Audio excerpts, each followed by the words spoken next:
Hey, hey! Ooh, looks like I have 1, 2, 3, 4 of you joining me live today. Big time! Oui. So today, we have a very special guest. My cousin slash roomie, Zach. Bonjour. That means hello in French. It does. He speaks English too. So, I asked Zach to join me today because I want to talk to you about what it's like to have a roommate. I know lots of you have siblings, so sharing your space is normal. But since I've never lived with any other kids, this has been a whole new experience for me. Well, for me, the biggest thing was getting to spend time with my cousin. Since, we used to live so far away from each other. Aw, that's so nice! Where's he? We still need to work on your French accent. I also really like having the company of some of my own age, It's fun to have, like, a built-in friend hang. Being in a new place, it's also been great not having to feel like I'm doing it on my own. I've had so much fun showing you around. It's a lot different than France, huh? Oui. Okay, so now the bad stuff. Well, not like bad, but, what are some downsides to having a roommate? Do you want to answer first? I do not. Okay, well, you are definitely a lot neater than me, so I feel bad when my piles of clothes... Or dishes. Do you want to take over? Nope. All you. So, we have different living styles, and that's been an adjustment. We've learned to compromise, which I think is the most important part of being a good roommate. Oh, for sure. And you've gotten me out of my comfort zone, or whatever. How so? Well, remember the first few nights when you were playing your music and I was like, "Excuse me, Zach, I'm trying to study. May I please have some silence?" She didn't say it that nicely. Hey! Okay, fine. I probably didn't. And now, I kind of like studying with music on. But, classical music at a moderate to low volume. Baby steps. What about you? Anything you've learned from being my roommate? I think you've helped me become a better student. Like at home, I could just goof off, listen to music, hang. No one really made me do my work.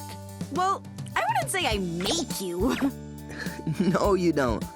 But seeing your habits and routine, I guess you just inspired me. I love that! I kinda do too.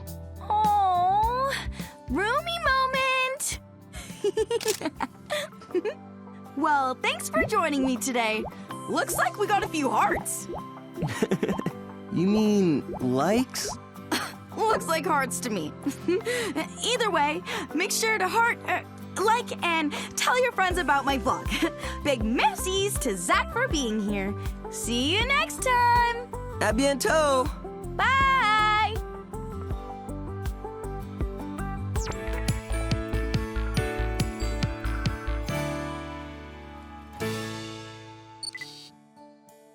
Hi. Hola. Bonjour. Shalom. Assalamu alaikum. Guten Tag. That was a special way of saying hi. Heart Lake has always been a welcoming city with languages spoken from all over the world. So I've picked up bits and pieces. C'est magnifique. I think one of the best parts of Heart Lake is how international it is. But, of course, while we're taught to celebrate diversity, some people get uncomfortable when they're not used to something, and that can lead them to tease or bully. Yeah, it's a real bummer. It is. So, Zach is here to share a story with you today. Now, no one knows about this, but Zach agreed to share because he knows how important it is. Mm-hmm. You ready? Oui. Believe it or not, when I started at Heart Lake, a few kids gave me a really hard time about my accent and being French. Can you believe that? Zach is literally the last person you think anyone would bully, right? When I looked into it, I found bullies often target people they're jealous of. They think the person they're bullying is getting more attention than them, and as a result, they want them to feel insecure or less than. You did get a lot of attention for knowing French and having lived in Paris. So they probably couldn't deal. Yep, everyone agrees. It's lame. The teasing happened in math class. And I gotta say, it bothered me. More than I thought it would. I got uncomfortable and started to share less in class. I'd work independently instead of pairing up. But then I realized I should go to an adult. Which was the right thing to do. According to my online research, when adults respond quickly and in a consistent manner, it sends the message that bullying is not acceptable. Exactly. So even if you're nervous about being a tattle or a snitch, don't be. Bullying is never okay, and the best way to stop it is to talk about it. What happened once you spoke to an adult?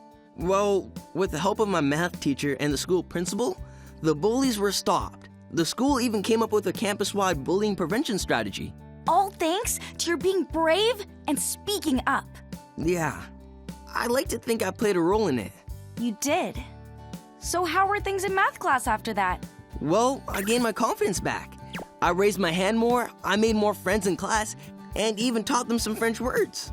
Oh, and then I asked the teacher if I could bring in some French food to share. That's why you were making all those crepes. Oui. Wow. I bet you became the most popular kid in class after all that. Well, you know who felt left out and less confident? The bullies. Karma. Yeah, but once I noticed that though, I decided to be the bigger person. I asked them to be partners on an assignment and started teaching them French too. Gosh, isn't Zach the coolest? I think we can all learn from him. Be confident in who you are and embrace what makes you unique. If we were all the same, wouldn't that be boring? Sure would. Thank you so much for sharing your story with us, Zach. And thank you all for listening. Bye! Bye!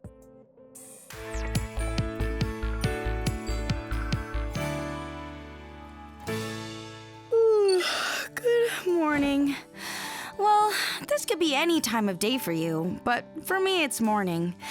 Anyway, I wasn't set to vlog today, but I did something last night that I don't usually do, and I felt like I needed to talk about it. So, last night I spent way too much time on social media. Like, way too much.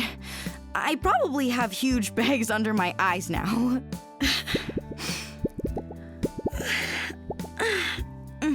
Anyway, it started out fun.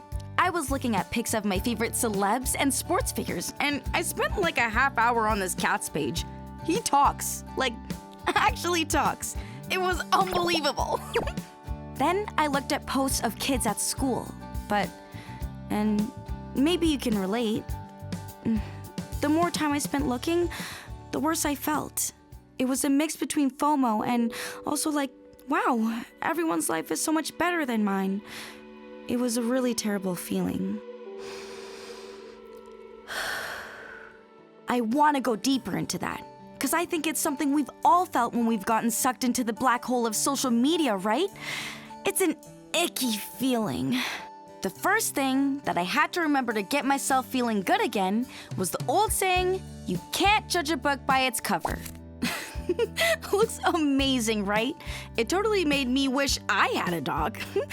But I actually found out from Nova that right after this photo was taken, Pickle chewed her favorite pair of headphones and then had an accident on the floor that Nova had to clean up. Ugh, ew. So like, here I was feeling all sorry for myself for not having a pet, when in reality, pets aren't perfect and problem-free, you know? This one made me sad, because even though I know those are all Leanne's art class friends, I still felt left out, like I purposely wasn't invited. I know, it was all in my head, but that's what happens when you spend hours looking at these posts. You start to doubt yourself. I liked the post anyway, and Leanne immediately messaged me saying the day was such a disaster and asked if I wanted to hear all the details. So then we video chatted for like an hour, and wow, she wasn't kidding. That water park day was nothing I would have wanted to be a part of. The group couldn't agree what rides to go on. Some people got left out when they had to buddy up. And overall, everyone was bickering all day in the hot sun. But I couldn't tell that from the picture, you know? People only shared the good stuff. Nobody shares when they're having a bad hair day or they just got a bad grade on a test. These photos are the best of moments. So it's really important not to judge ourselves in comparison to them. It's hard, I know. Trust me. I started spiraling last night. But you gotta stop and try to put it all in perspective. Okay, this is getting a little too serious. So I'm gonna leave you with a little thing I like to call the real deal. Life's not always perfect, and that's okay too. No, I'm gonna go take a nap.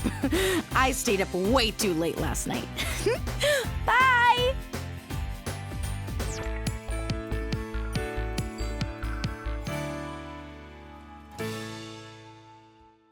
Hi, everyone.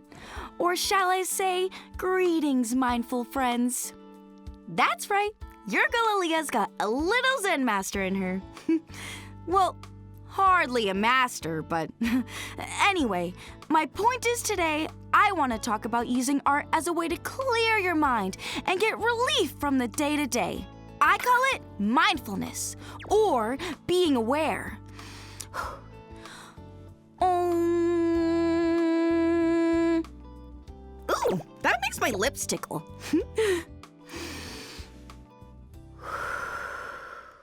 So, my good friend Leanne talks a lot about how she uses art as like a form of meditation.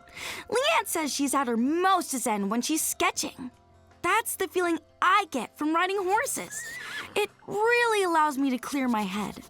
Now, I know what you're thinking. That's great, Aliya, but there isn't room for a horse in my apartment. And that's what's even more awesome about art.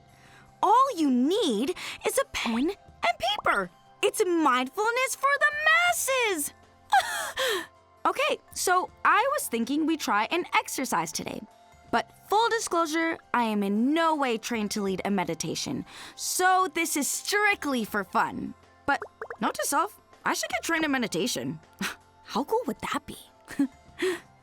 Anywho, I digress. Let's grab a piece of paper and a pen or pencil. Even a marker, whatever you have. We've all been busy today, so this is our moment to unwind, become aware, feel alert. Take a big inhale and exhale. I myself am not an artist at all, but Leanne told me not to think too hard. She said, you can make a doodle, a comic, even a scribble. Just let your feelings out on the page. Smart advice. Thanks, Leanne. I'm just drawing whatever comes out, so you do the same. Don't worry about what it looks like or what it says. This is purely to make you feel better. It's not for anyone else. Think of the drawing as a really big exhale.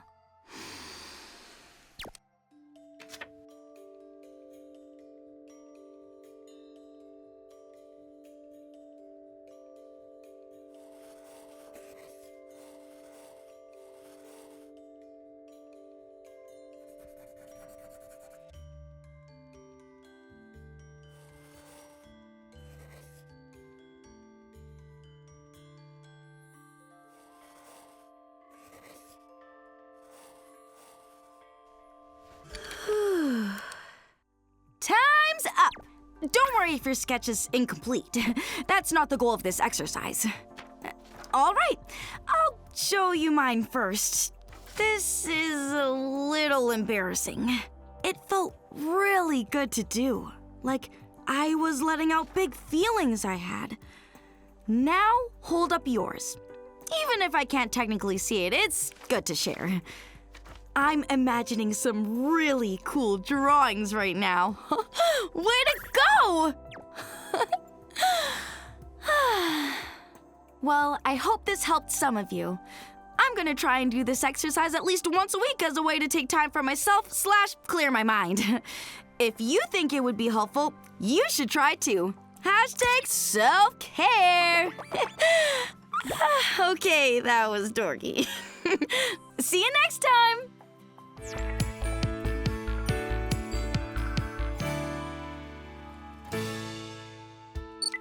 Hi, friends. Welcome back. And also, welcome back to Autumn. Hi! I'm not sure if you all know this, but Autumn is a pet matchmaker. She finds rescue pets the perfect homes. It's true, I do have a gift. Now, how are you at matching people up? 'Cause I know someone who could use some help. No, sorry, I only do pets. Fair enough. How do you find a pet the perfect home? Well, first, I get to know the pet. Oh, she's a cutie. Oh, I know, right? So, I assess how energetic the dog is.